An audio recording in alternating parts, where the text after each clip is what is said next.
চলে এসেছি বাড়িতে। মেহাকে আবার স্কুলে ড্রপ করে দিয়েছি। এখনো 1.5 ঘন্টা বাকি আছে স্কুল ছুটি হতে। তো 1.5 ঘন্টা ও আবার স্কুল করবে। তারপর 2 ভাই বোনকে গিয়ে একসঙ্গে আবার তুলে আনবো। এতদিন পর ইলিশ এসেছে বাড়িতে, তাকে আর ফ্রিজে গোটাটা রেখে কাজ নেই। কটা পিস চাকা বার করে নিলাম আর বাকিটুকু ফ্রিজে রেখে দেবো। তবে বাচ্চারা আবার ইলিশ খায় না, তাদের চিকেনটা বানিয়ে দেবো। আর এটা তো এখনো বরফ হয়েও আছে, এটাকে এক্ষুনি রান্না করাও যাবে না। তো এটার আস্তে আস্তে বরফটা কাটুক, কাটতে কাটতে ততক্ষণে চিকেনটা বানিয়ে নিই। চিকেনটা হয়ে গেলে এটা ততক্ষণে গলে যাবে, তখন তারপরে ইলিশটাকে বসাবো। এখনো অনেকগুলো পিস রইল দেখুন, আর একদিনও সুন্দর হয়ে যাবে।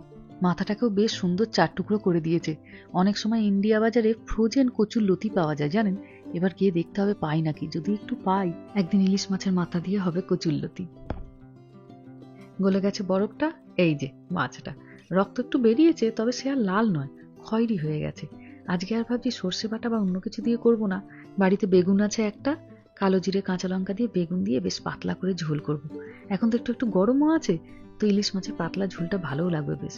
মাছটাকে অল্প একটুখানি নুন হলুদ মাখিয়ে নিলাম। তবে বড্ড পাতলা করে ফেলেছে দেখুন, আর একটু মোটা কাটলে ভালো হতো। ফ্রাইং প্যান বসিয়ে দিয়েছি এখানে।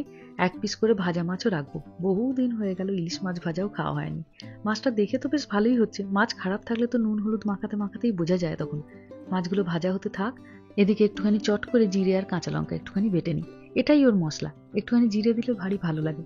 এটা আমার দিদার রেসিপি ছিল। মাও ছোটবেলায় এটা খুব বানাতো, আর এটা হলে একদম মনে হতো মন প্রাণ জুড়িয়ে যাচ্ছে। খালি ওই একটু পাতলা ঝোল, 1 টুকরো কি 2 টুকরো বেগুন আর 1 টুকরো ইলিশ মাছ, ব্যাস। আশেপাশের আর কোনো তরকারির দিকে ফিরে তাকিয়েও আর দেখতে ইচ্ছা করতো না। যদি ইন্ডিয়া বাজার থেকে ফ্রোজেন কচুরলতি পাই ভালো, নাহলে মাথাটা আর লেজাটা দিয়ে বানাবো একটুখানি ইলিশের টক।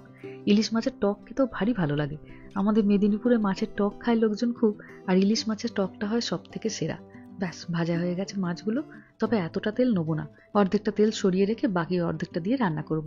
ঘড়ি দেখছি আর রান্না করছি। চিকেনটা করতে করতে অনেকটা সময় চলে গেছিল, আর তার সাথে মাছটার বরফটাও গলছিল না।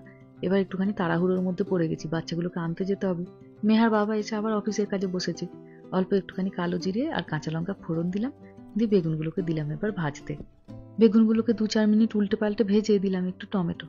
সাথে এবার দিয়ে দেবো জিরে আর কাঁচা লঙ্কা বাটা ওই মশলাটা, আর দেবো একটুখানি হলুদ আর লঙ্কার গুঁড়ো। সবকিছু দিয়ে খুব ভালো করে কষাবো। আর দিয়ে দিলাম একটু নুনও, বেগুনটা যাতে তাড়াতাড়ি এবার সেদ্ধ হয়ে যায়। 5-7 মিনিট ভালো করে কষিয়ে নিয়ে দেবো একটুখানি জল।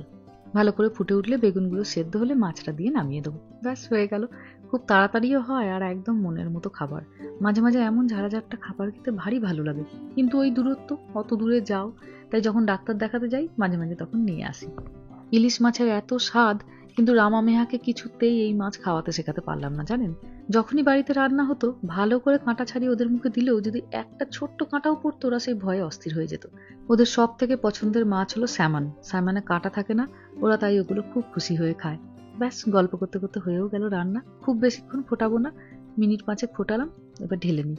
তবে আর দাঁড়াবার সময় নেই, বাটিটাতেও ঢেলে নেবো, আর ওর বাবারটা আলাদা করে ঠান্ডা করতে দিয়ে বাচ্চাগুলোকে আনতে চলে যাবো।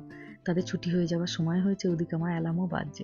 রাস্তাঘাটে অন্য সময় বেরালে আপনি খুব একটা গাড়ি বাস দেখতে পাবেন না, লোকজন দেখতে পাবেন না, কিন্তু এই ছুটির সময়টা হয় প্রচন্ড ভিড়।